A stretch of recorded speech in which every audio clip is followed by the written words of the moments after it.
Minhas amigas, meus amigos, uma ótima tarde para todos nós. Que Jesus nos abençoe, nos inspire e nos conduza nessas reflexões. Antes de mais nada, agradecer pela confiança, pelo convite, pela oportunidade. Agradecendo aqui em nome meu, da minha esposa. É sempre uma alegria a gente estar juntos no movimento espírita, no evento espírita, porque eu acho que a gente está precisando dessa integração, né? Dessa convivência, dessa partilha que ensina, que aprende junto. Então, estar aqui em Jataí hoje pela primeira vez é uma alegria e também por participar deste evento. O nosso tema é o Cristo Consolador. E nós gostaríamos de conduzir uma reflexão aqui, também pensando no tema central sobre paz e saúde. Porque, particularmente, eu acredito que, do ponto de vista espírita, e para alguém que o timer, só o timer do... Você reseta para mim depois. Do ponto de vista espírita, é talvez muito direto nós entendermos o que é o consolo do Cristo. Mas aqui nós gostaríamos de compartilhar uma reflexão, talvez trazendo mais para a nossa vivência diária, para o nosso dia a dia, porque é muito mais difícil nós traduzirmos em vida aquilo que a gente conhece do ponto de vista teórico. O Victor Hugo, irmãozinho, ele trouxe aqui sobre as curas, e ele comentou uma das curas que a que eu mais gosto, que é a cura dos 10 leprosos. Eu gosto muito dessa cura porque todos os leprosos tiveram fé. Todos eles. E por que eu estou dizendo isso? Eles tiveram fé porque eles foram procurar Jesus. Você não vai procurar alguém em quem você não acredite. Se você não confia no médico que vai te atender, você procura outro médico. Mas mais do que isso, uma coisa que é muito interessante da gente fazer com o Evangelho é prestar atenção no detalhe do detalhe, numa coisinha que está ali, como que, às vezes, passando despercebida, mas é importante prestar atenção, porque ali há também ensinos profundos, né? E no caso dessa cura, Marcos vai dizer assim: os 10 ouviram de Jesus assim: vide e apresentai aos sacerdotes. E os 10 foram, e então foram curados. Não foram curados e saíram. Eles saíram e aí se viram curados. Por isso que um voltou, que já tinha ido embora. Então você imagina assim, Jesus, você pede uma coisa para Jesus, e Jesus pede para que você tome uma ação que só faria sentido se aquilo que você pediu para ele já tivesse sido atendido. Mas você ainda não viu a solução. Você ainda não viu o recurso chegando. É tipo assim, não é só uma analogia, tá, gente? É tipo assim, você faz uma prece para ser milionário, aí Jesus começa a te falar assim: pode começar a gastar no seu cartão aí. Aí você fala assim: Jesus, o saldo da conta continua zerado. Fala assim: não, pode gastar. É mais ou menos isso.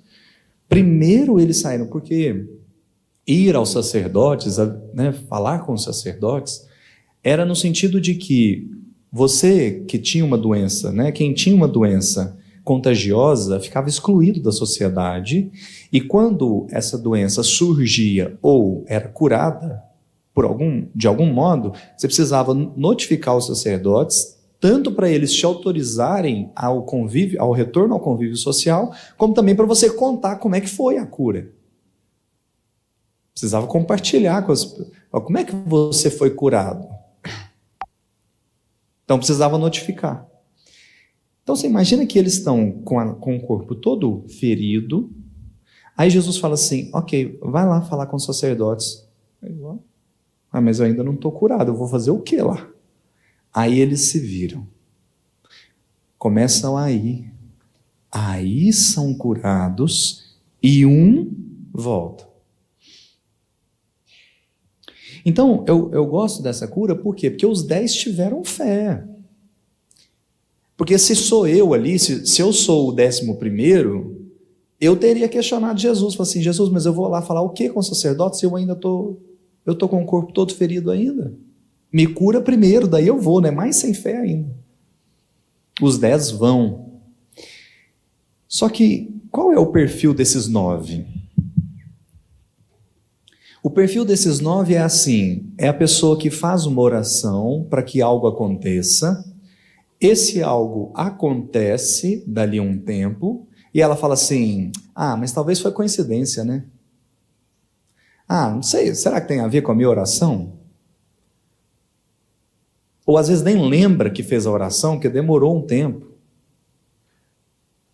Então, os 9 que não voltaram, são pessoas que, embora acreditassem em Jesus, não tiveram fé esclarecida o suficiente para raciocinar que, peraí, eu estava com a doença que ninguém sabe a cura até agora, eu falei com Jesus e depois que eu falei com ele eu fui curado. É claro que quem me curou foi o Cristo. Isso é fé esclarecida, é fé raciocinada. Esse retorna e agradece. E aí quando Jesus diz a ele, a tua fé te salvou, o verbo salvar não é em vão, Jesus não diz a tua fé te curou, porque curados estavam os 10. Curados do corpo estavam os 10. Obrigado. Não é essa minha, eu que trouxe.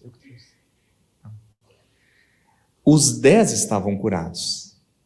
Então não é a tua fé te curou, a tua fé te salvou. Porque a tua fé não foi apenas a fé de pedir a cura, mas de reconhecer a ação do invisível. E aqui nós não estamos falando meramente de uma questão de comportamento. É uma questão de sentimento. Ficou tão claro para aquele homem que quem havia dado a cura a ele tinha sido Cristo, que ele não conseguiu não voltar. Você entende que o que ele fez foi um pouco ao contrário do que Jesus pediu para ele fazer, né? Jesus falou assim, vai aos sacerdotes. Aí ele falou assim, não, eu até vou, mas primeiro eu preciso agradecer Jesus. Aí está a fé que salva. Eu estou chamando a atenção para esse ponto, porque eu queria trazer aqui o que é o salvar. Por que a fé salvou e não curou? Porque nós não estamos falando, ou melhor, Jesus não está falando de cura de corpos. Jesus não está falando de um processo de regeneração celular material. Porque para ser regenerado materialmente, os 10 tiveram fé. Só que aquele que voltou para agradecer permitiu que a ação de cura do Cristo chegasse na alma. Então nós estamos falando de um homem que, embora tivesse percebido a ação do Cristo na ordem material, no campo material, ele alcançou o espiritual e voltou para agradecer. Isso é importante. Isso é relevante, porque não é apenas uma questão de comportamento, não é apenas uma questão de fazer certo ou agir certo.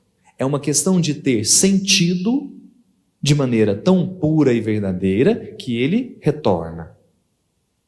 E aqui há o ponto que nós gostaríamos de puxar para entrar no tema do Consolador.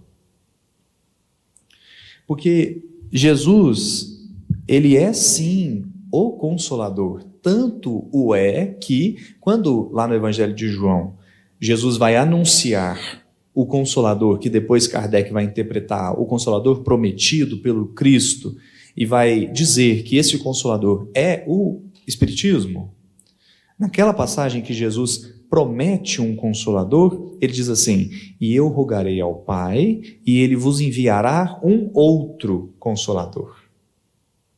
Não é eu rogarei ao Pai e ele vos enviará o Consolador. Não, ele enviará um outro. Por que outro? Porque já tinha um.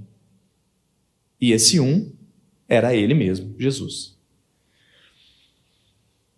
Mas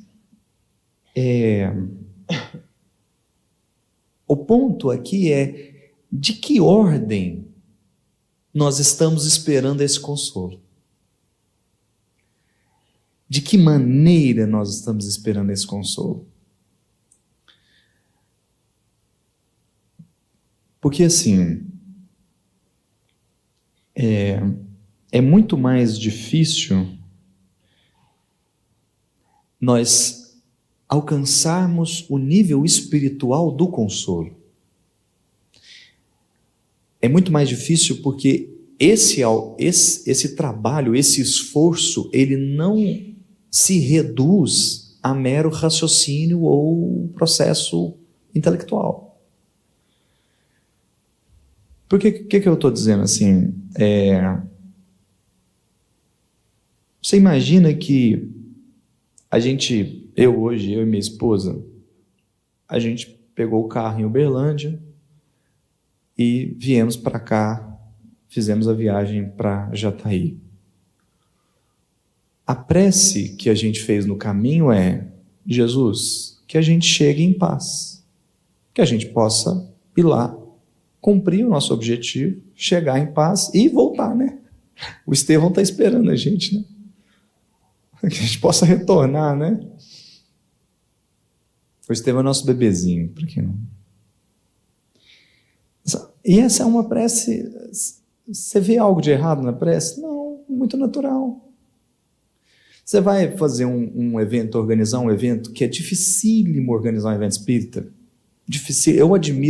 Eu já admirava a organização de evento espírita. Depois que eu organizei nossa, eu idolatro quem organiza. É muito difícil, muito difícil. Então, você está organizando, preparando os banners, os temas, tudo, pensando, logística. Você vai fazer uma prece para quê? Ô Jesus, que dê tudo errado o evento? Não. Você vai fazer uma prece para que dê certo. E isso é natural. Talvez o problema aqui não seja o da prece, mas quando eu faço a prece pedindo para que dê tudo certo, como é que eu vou lidar caso dê tudo errado?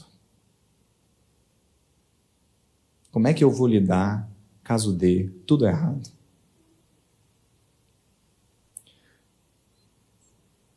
E aí, assim, como diz um amigo meu, um amigo muito querido lá do Rio de Janeiro, ele fala assim: a gente fala da gente aqui na frente porque a gente não pode falar dos outros, né? Mas numa outra ocasião, fazendo uma viagem de Vila Velha para Uberlândia de carro, 1.100 quilômetros, com o Estevão, para completar 3 meses de vida. Claro que essa viagem não foi num dia só, mas num dos dias da viagem, a estrada estava em obras, né? Muita obra na pista, assim, então a pista não estava exatamente limpa. E numa dessas idas, acabamos tendo que pegar o acostamento ali, pegamos o acostamento e seguimos viagem normal. Depois ali a estrada voltou, ok, seguimos viagem normal. Até que o meu sogro, que estava na frente guiando, resolveu parar num posto e eu, juro para vocês, olhei e falei assim: nossa, a gente não está com fome, não está cansado, a gente podia seguir mais um pouco, mas ele resolveu parar. E depois, falando com ele falou assim, eu ouvi uma voz, assim, falou, para aqui. E ele parou. Ele falou assim, eu nem estou com tanta vontade assim de parar, mas parei. A hora que eu desci do carro, um prego estava no pneu do meu carro. E eu olhei aquele prego, eu falei assim, nossa, Jesus, não é possível, falta 800 quilômetros. Como é que eu vou fazer 800 quilômetros com um pneu que dá 80 quilômetros por hora? Vou chegar lá semana que vem, né? Mas o posto que ele parou tinha uma borracharia, 24 horas. O cara olhou e falou, não, isso aqui é tranquilo. Foi lá e arrumou o pneu. E eu me senti uma criança, porque eu olhei, na hora que eu vi o prego, eu falei assim, nossa, e ainda está do lado do pneu, né? Porque é mais difícil de arrumar. Se fosse embaixo, talvez fosse mais fácil, mas do lado, às vezes o estrago pudesse ser maior. Aí eu já pensei, falei, não, vai ter que fazer vulcanização, vai dar trabalho pra caramba, meu Deus do céu, o que está acontecendo? E eu, na hora, falei assim, Jesus, me ajuda. E aí, meu sogro olhou e falou, olha ali, ó, tem uma borracharia aqui mesmo do posto, vai lá. Aí eu fui, o rapaz foi, muito atencioso. Ele podia ter cobrado o preço que ele quisesse. Eu ia ter que dividir em 3 encarnações, mas ele podia, o preço que ele quisesse, ele me cobrou o preço justo, fez o serviço muito bem feito, o pneu está aí até hoje. Então, o que eu quero dizer é, e se eu tivesse chegado num posto que não tem borracharia? Ou se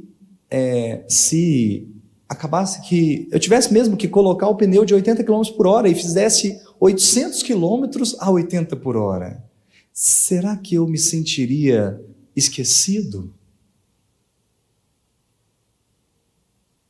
E eu acho, por observações todas de ordem pessoal, que em geral a gente tem dificuldade, embora do ponto de vista intelectual a gente entenda os processos expiatórios, a gente entenda os processos de resgate e a gente saiba tudo sobre.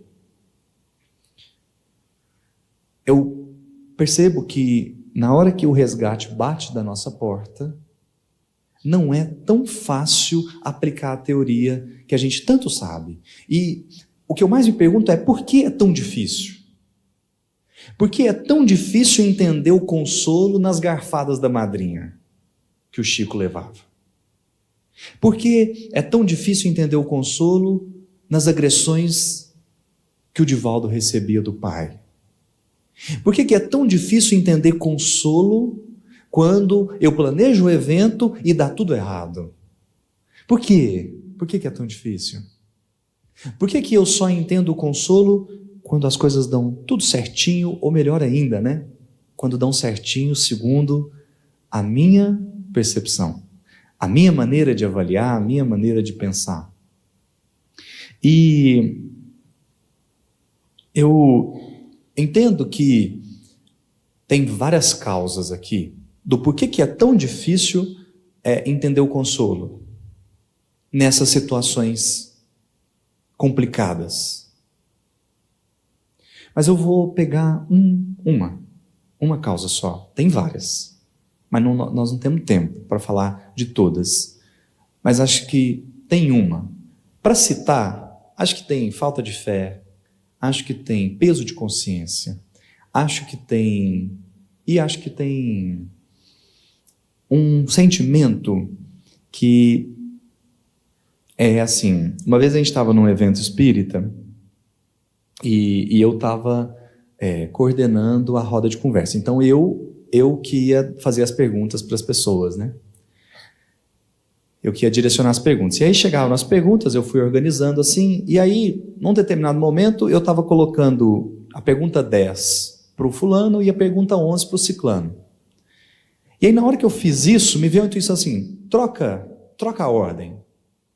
Faz a 10 para o ciclano e a 11 para o Beltrano. Aí eu falei, tá bom, vou fazer isso. E aí a pergunta que era para ser feita é assim, a pessoa perguntou assim, por que a gente tem tanta dificuldade de agradecer, entre aspas, quando ou melhor dizendo, a gente tem tanta dificuldade de fazer prece quando dá tudo certo, e quando as coisas começam a dar errado, a gente faz prece, muita prece. Aí faz prece de dia, de noite, faz evangelho no lar. Por que a pessoa perguntou isso, né? Por que quando dá tudo certo, às vezes as pessoas acabam esquecendo mesmo, assim, de orar, de agradecer, né? Como os 10 leprosos ali, os 9, né? E por que na hora do aperto a gente faz tanta oração? E aí eu achei a resposta tão inspirada e queria trazer para as nossas reflexões, que o amigo respondeu assim: é porque a gente acredita que as nossas conquistas são nossas. E porque a gente acredita que as nossas conquistas são nossas, quando dá errado, eu quero ajuda para conquistar algo que eu quero. E quando dá certo, eu me julgo o conquistador. Então eu tenho dificuldade de reconhecer a ajuda espiritual quando dá tudo certo, porque eu acho que foi eu que fiz. E eu sei que você deve estar pensando assim: não, mas eu reconheço. Eu acho que você reconhece. A minha dúvida é se você reconhece completamente. Eu acho que isso é um pouco mais difícil. E quando dá errado, a gente faz prece pedindo ajuda, não porque a gente entendeu que a gente está num processo de resgate e processo de reajuste, cumprindo a vontade de Deus, mas é porque existe um objetivo nosso que não está sendo atingido. Poxa, eu queria que o evento desse tudo certo, não está dando, vamos orar? A gente vai sair, vai pegar a estrada e a gente faz prece para chegar bem, que é o natural. O difícil é você fazer uma prece assim: Senhor, me ajude a suportar a sua vontade.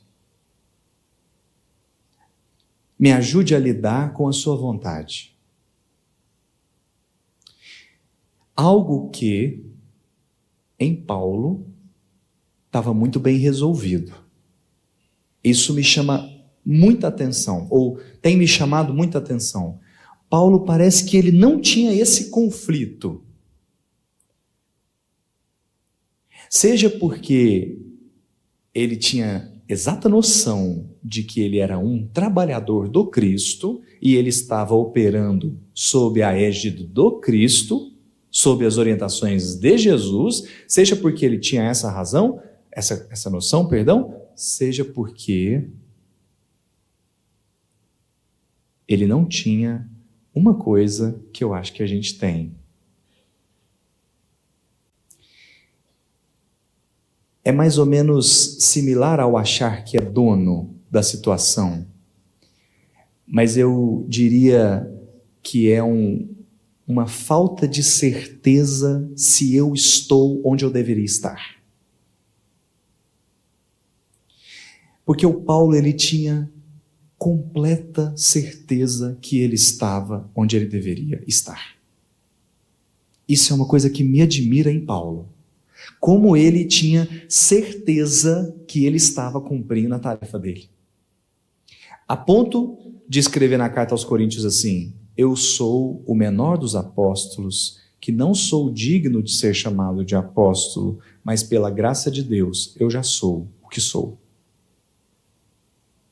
Eu não sei dizer quantas barreiras psicológicas alguém precisa vencer para poder dizer assim: graças a Deus, eu já sou quem sou.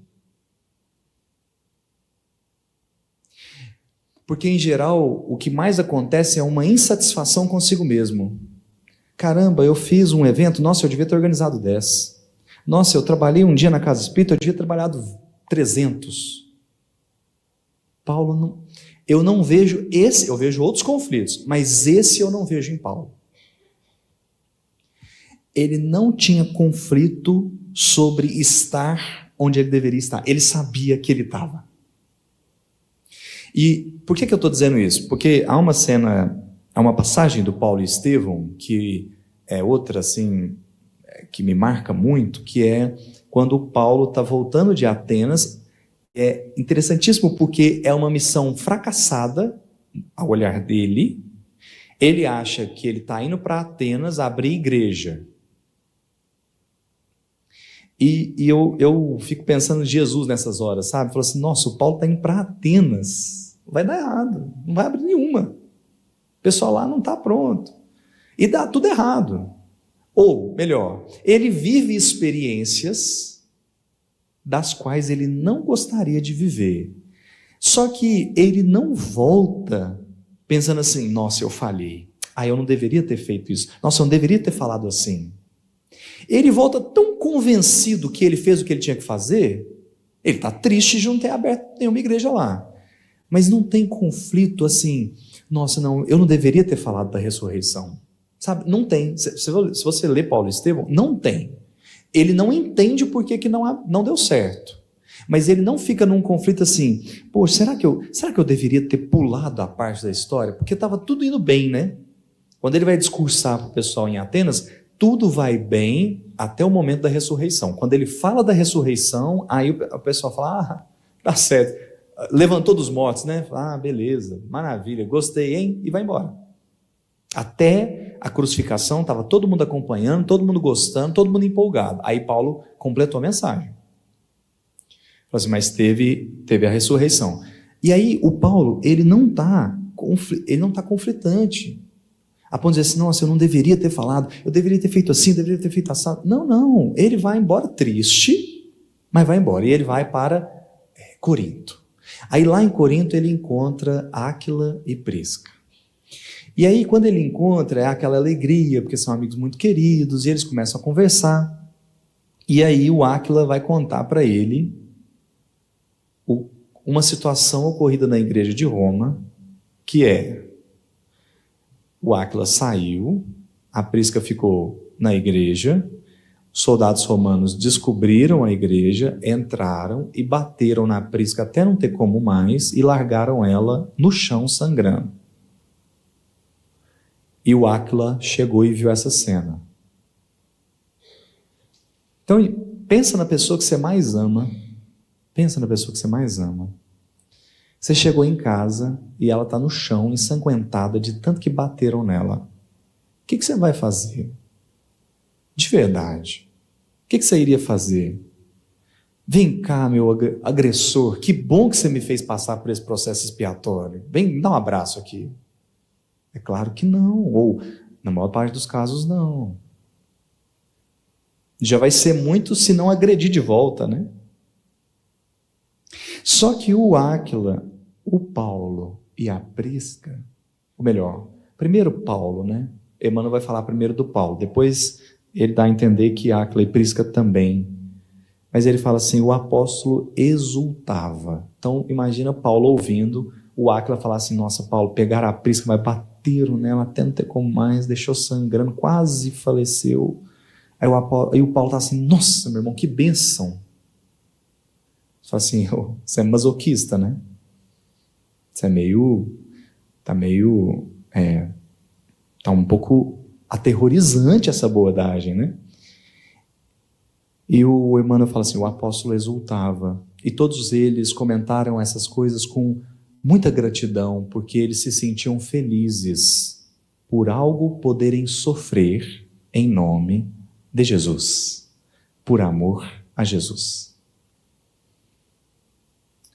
E essa fala do Emmanuel, né, que ele diz assim, quem ama, anseia por dar alguma coisa. E os apóstolos, ou Paulo e os amigos estavam felizes porque Jesus os considerava digno de sofrer em nome dele. Você entende que dá para encontrar o consolo no momento da turbulência? Só talvez precisa mudar a perspectiva? E talvez um dos pontos que mais dificulta a mudança de perspectiva é porque nessa hora a gente entra em conflito. Eu pelo menos entraria, né? Se eu sou o Áquila e chego em casa e a minha esposa está agredida no chão, a primeira pergunta que eu me faria é, por que é que eu saí? Por que que eu saí? Ou melhor, por que que eu não levei ela comigo? Entende o conflito? Só que se eu tenho certeza que eu estou onde eu estou, que eu fiz o que eu tinha que fazer, aí esse sentimento, ele perde força. Ele perde força. E é exatamente aqui que vem o consolo. Porque é onde eu percebo que eu fiz o que eu tinha que fazer e está tudo certo. Se não deu certo como eu queria que desse, é porque não era para dar. Porque não era para acontecer. E isso é difícil. Essa é uma conclusão difícil de chegar. Porque tem um monte de conflito aqui para resolver. Será que você realmente fez tudo que você podia? Quem tem coragem de levantar? Não, eu fiz tudo que eu podia fazer. É difícil. Nossa, o centro vai fechar. O centro espírita vai fechar. Aí a diretoria para e fala assim, será que a gente fez tudo que a gente tinha que fazer? E esse é o problema da gente achar que as conquistas são nossas. Nós achamos que as falhas também são. E aí quando a coisa dá errado, eu não suporto, porque eu não entendi ali um processo expiatório, eu vi antes um processo de culpa, onde eu não fiz tanto quanto eu poderia fazer. E aí a grande pergunta é, por que você está em dúvida se você fez tanto quanto você poderia fazer? Que ânsia é essa de querer fazer sempre mais? E aqui tem muita coisa para ser dita. Porque esse é um processo de reflexão muito complexo de ser feito. Porque pode ser que eu fiz tudo que estava ao meu alcance, mas o meu orgulho diz que foi pouco. Pode ser que eu fiz tudo que estava ao meu alcance, mas a minha vaidade de querer brilhar, de querer dominar, de querer controlar, está me dizendo que eu falhei. E aí eu acredito nisso e eu desmorono. E aí eu não sou capaz de encontrar consolo na tribulação. Por quê? Porque eu acho que eu sou responsável pela tribulação. Ou eu sou culpado, não responsável. Talvez responsável nós sejamos, mas eu me sinta culpado pelo que está acontecendo e eu não entendo na tribulação o processo de aprendizado que está me conduzindo na melhoria que eu vim para fazer. Porque eu só entendo o processo de melhoria quando eu vejo um resultado que deu tudo certo, que aconteceu tudo como eu esperava. Ali eu entendo um certificado do Cristo me aplaudindo e dizendo assim, você mandou bem. Só que o trabalho aqui não é um trabalho de um. O trabalho é com o Cristo. Não é um trabalho para o Cristo apenas, é com o Cristo. Então, se dá certo, todos estão juntos porque deu certo. Se deu errado, todos estamos juntos também. Por isso que Jesus nunca abandonou aqueles que sinceramente quiseram seguir ele, embora não o conseguissem de pronto. A ponto de buscar Pedro várias e várias vezes, a ponto de aparecer ele, Espírito, ele buscou Saulo de Tarso. Vocês imaginam? Imagina que a gente está montando um centro espírita e tem uma pessoa que está destruindo a casa espírita. Toda vez a gente constrói, ela vai lá e destrói. O que você faria com essa pessoa? Alguém ligaria para a polícia e fala assim, ó, nós estamos tentando construir uma casa espírita e tem uma pessoa que está destruindo, vocês têm que prender ele. Jesus falou assim, traz para o meu time. Assim, Jesus, o Ananias, né? Jesus, você tem que ser, é o Saulo, é o de Tarso, porque ele veio matar o pessoal aqui. Traz para o meu time. Porque Jesus não é pastor de algumas ovelhas, ele é de todas. E para conviver com Jesus, nós vamos ter que entender isso. Nós vamos ter que entender isso. Para entender o Cristo Consolador, nós vamos ter que entender que é o Consolador de todas as pessoas. E é o que a gente sempre brinca, né? Eu sei, porque eu compartilho desse sentimento. Eu sei que você talvez participa de um grupo, de uma instituição, de uma organização, que você olha e fala assim, seria tão melhor se esse fulano só saísse.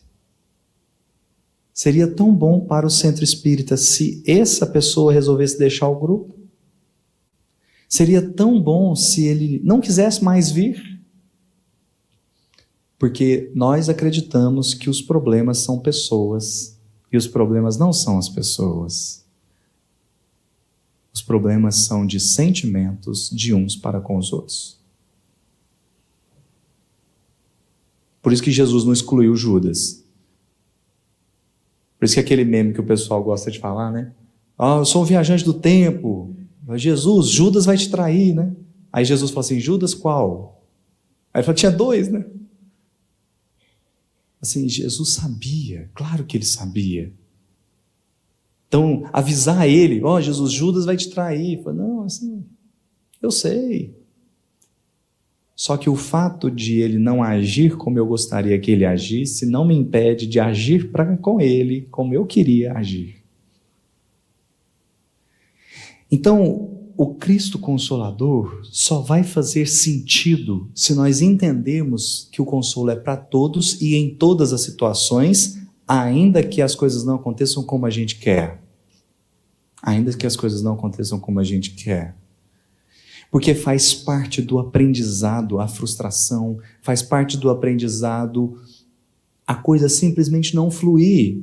Porque tem sentimentos nossos que só serão testados quando der errado. Tem hora que eu só vou perceber que eu sou invejoso quando na minha vida der tudo errado e na do outro der tudo certo. Enquanto na minha estiver dando tudo certo, como se diz, né? As pessoas não querem te ver mal, elas só não querem te ver melhor que elas. Porque é aí que a minha inveja vai apresentar. É quando eu olhar para as minhas conquistas e para as dos outros e falar, nossa, as dos outros são tão maiores que as minhas. Ou as minhas nada flui. E é muito curioso porque a gente tem tanto um senso de que somos totalmente responsáveis por tudo que acontece, que quando a gente vive esse tipo de situação, que a minha vida dá tudo errado e a do outro dá tudo certo, a carga fica tão pesada, mas tão pesada, que a pessoa começa a desviar a atenção. Porque ela não vai suportar o peso de achar que ela sucumbiu sozinha. Aí ela começa a falar assim, mas também o fulano está trocando de carro todo ano? Mas é porque ele deu sorte de ter um pai que ajudou ele, sabe? Começa a desviar o foco. Não, mas esse evento aí dá tudo certo, mas é porque também, o pessoal tem dinheiro lá para bancar tudo, a gente aqui tá, entende? Aí começa a desviar o foco. Responsabilizar pessoas, instituições e situações para um erro que, na verdade, não tem problema nenhum. Está tudo bem, deu errado. Aprendamos com o erro e sigamos adiante. Aí tem consolo. Aí tem consolo. Porque enquanto eu estiver me sentindo culpado, não é responsável, é culpado. Aí eu não consigo perceber o consolo do Cristo. Aí eu não consigo perceber o consolo do Cristo. Só antes de ler uma mensagem, a mãe do Vitor Hugo me ensinou, sem querer, qual que é a diferença entre culpa e responsabilidade. Eu queria dividir com vocês. Ela estava construindo a casa dela.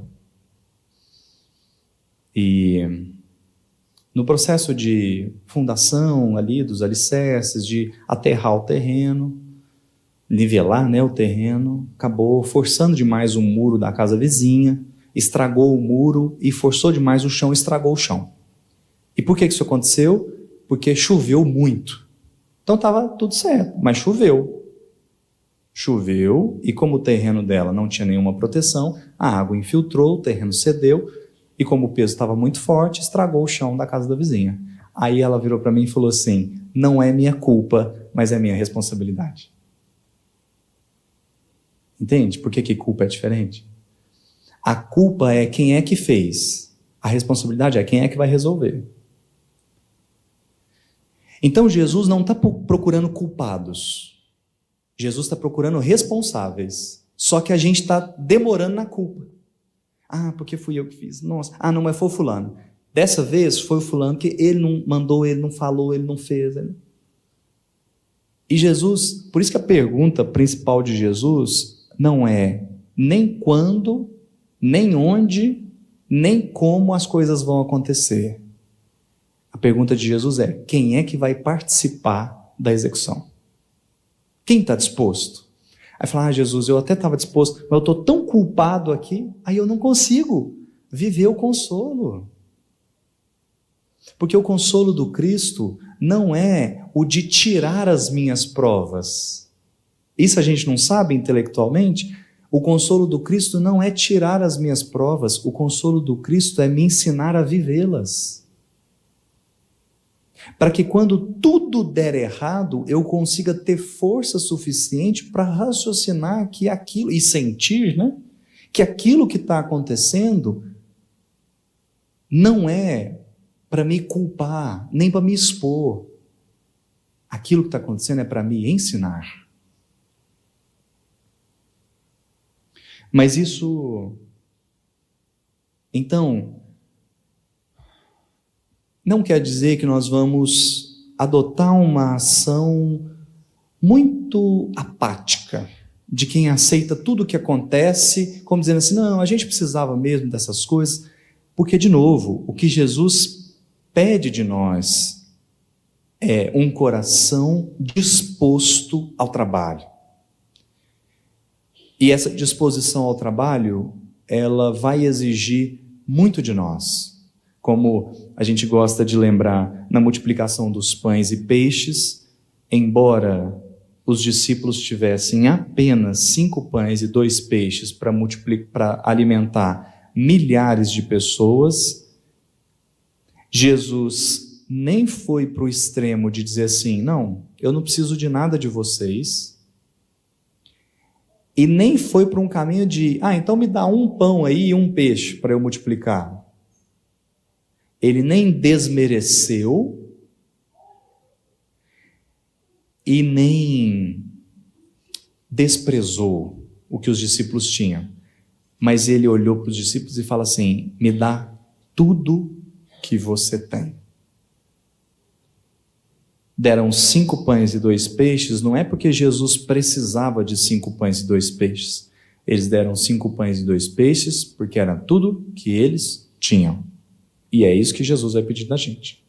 Tudo que a gente tem. Só que tem um ponto só que eu acho que falta trabalhar, porque essa abordagem de dizer assim: olha, a gente não tem que ficar procurando culpado. Não é quem foi o responsável, quem foi o causador do erro. O que Jesus está buscando é quem está comigo para a gente corrigir. E aí, o erro pode ser nosso ou não.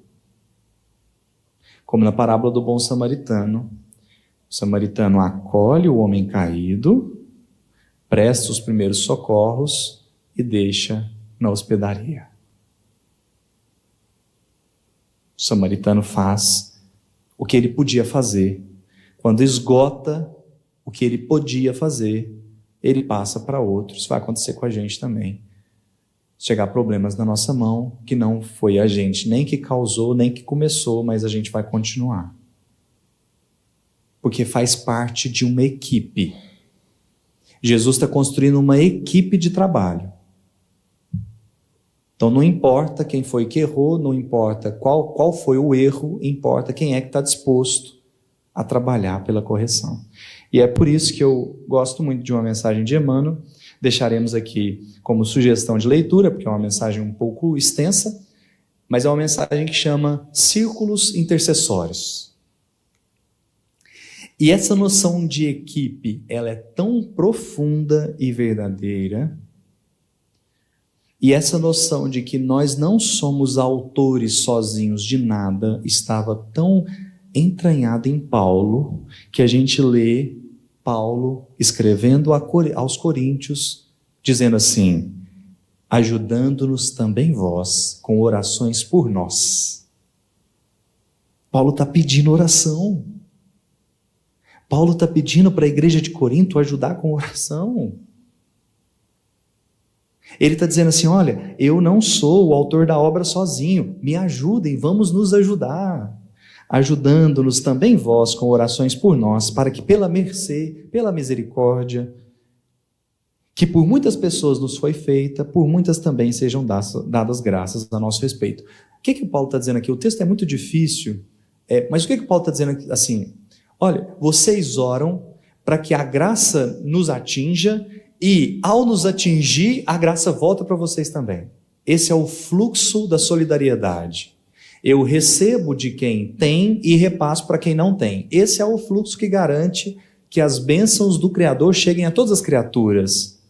As bênçãos chegam para as criaturas que passam para as outras. Então, Paulo está pedindo oração para ele, para que, através da graça que o atinja, ele pudesse atingir as outras pessoas também.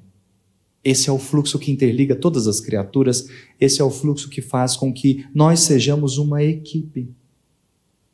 Por isso que Paulo está aqui escrevendo aos Coríntios: me ajudem, ou melhor, nos ajudem com as vossas orações.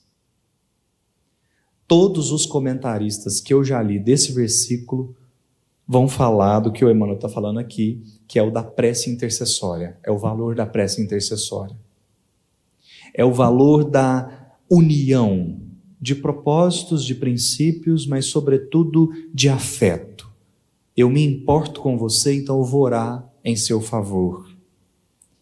Isso funciona não porque Deus está olhando quem merece ou deixa de merecer. Ah, você tem 3 moedinhas de mérito aqui, você pode compartilhar com quem não tem nenhuma moedinha de mérito. Não.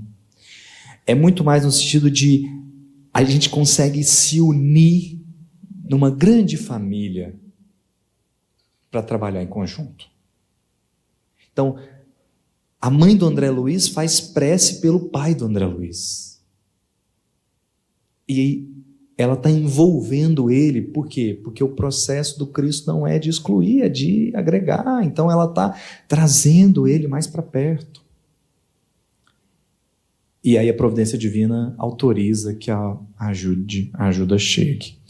Estou dizendo isso porque tem só uma frasezinha do Emmanuel aqui que nós gostaríamos de comentar dessa mensagem, que é que quando a gente está falando dessa questão do Consolador, do Cristo Consolador, passa, fazendo um resumo aqui, né, da nossa fala, a questão da consolação, ela passa pelo um sentimento de que eu estou em equipe trabalhando e nós estamos juntos para trabalhar juntos.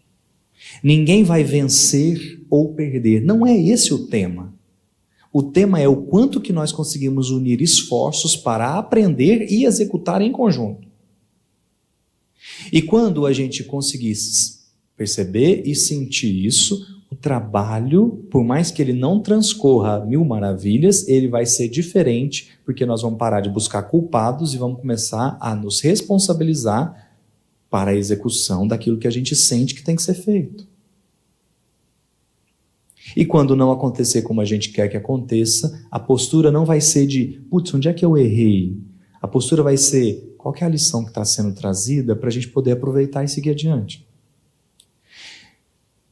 E aí, esse trabalho em equipe passa por uma compreensão de que tem coisas que vão dar certo, tem coisas que vão dar errado, e a nossa atitude perante essas coisas é, em primeiro lugar, da ação,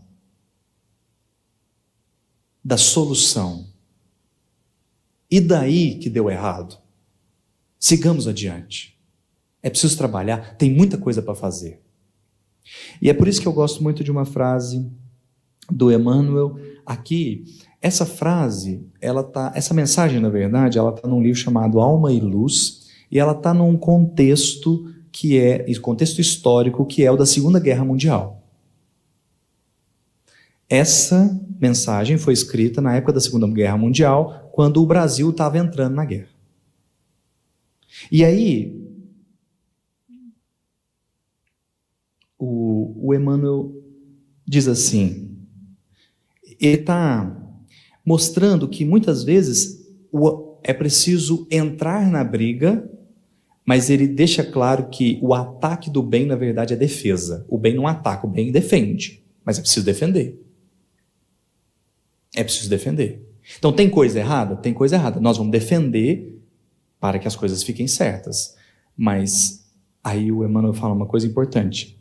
Porque ele diz assim, muita gente pergunta, combater por quê? Estamos com Jesus, que ensinou o bem e a paz. Entretanto, Emmanuel diz assim, é indispensável não esquecer que existem padrões de pacifismo e padrões de passividade. O mestre é o príncipe da paz. Contudo, é imprescindível raciocinar quanto ao que seria o cristianismo se Jesus houvesse entrado em acordo com os fariseus do templo. O que o Emmanuel está dizendo aqui para a gente poder encerrar? É claro que nós não vamos brigar com todo mundo, porque as coisas têm que ser feitas e nós vamos atropelar todo mundo. Esse consolo do Cristo vai ser percebido na execução pacífica. Nós vamos trabalhar junto, nós vamos fazer junto, nós vamos construir junto, nós vamos aprender junto de forma pacífica, não passiva. Passiva é aceitar calado tudo que está errado. Pacífico é resolver em paz o que está errado. Pacifismo é, não vou falar não, porque fica chato, né? Pacífico é, eu preciso falar, eu preciso abrir o jogo. Só que como é que eu acolho essa pessoa? Passivo é, vamos marcar num dia que a pessoa não pode, né? Que aí ela não vai. Pacífico é, fulano, não tá legal do jeito que você está fazendo. Vamos conversar? Vamos organizar? Em suma, vamos trabalhar de verdade para Jesus e com Jesus? Vamos fazer um negócio sério? Você está aqui brincando de espiritismo ou você está aqui para trabalhar no movimento? Em nome de que você está aqui? Vamos unir, vamos fazer sério. Porque se você não quiser, aí não dá. Aí não dá. Aí, infelizmente, por hora, não vai dar para a gente ficar junto. Mas tudo bem. Eu não estou querendo que você suma. Eu estou entendendo que agora a gente não pode andar junto. É bem diferente, apesar de resultar na mesma ação, é bem diferente. Porque só assim, eu acredito hoje, é a percepção que eu tenho hoje, é só quando eu tenho uma completa noção de que eu integro uma grande equipe e que eu sou uma pecinha da engrenagem fazendo a coisa girar, é que eu consigo olhar para tudo que está dando errado e falar assim, Jesus, não queria que fosse assim, como o Paulo não queria que fosse falhado em Atenas, mas se é isso, sigamos adiante. Por isso, encerro lembrando um dos versículos, talvez, que tenha passado despercebido por mim várias e várias vezes, mas que hoje está me chamando muita atenção. Jesus diz para os discípulos assim, importa, porém, caminhar hoje, amanhã e no dia seguinte. Porque o trabalho com Cristo é um trabalho de continuidade, não é de resultado e nem de passado, é de continuidade. Aí sim, creio eu, entenderemos o que é o consolo que faz um homem andar 16 mil quilômetros a pé para pregar uma mensagem que todo lugar que ele entrava, quando dava tudo certo, ele saía apedrejado. Quando era um sucesso, ele saía apedrejado. Esse homem viver 30 anos fazendo isso e até hoje, que é o nosso Paulo. Eu agradeço a sua atenção, sua paciência, sua presença. Que Jesus nos abençoe hoje e sempre. Muita paz a todos.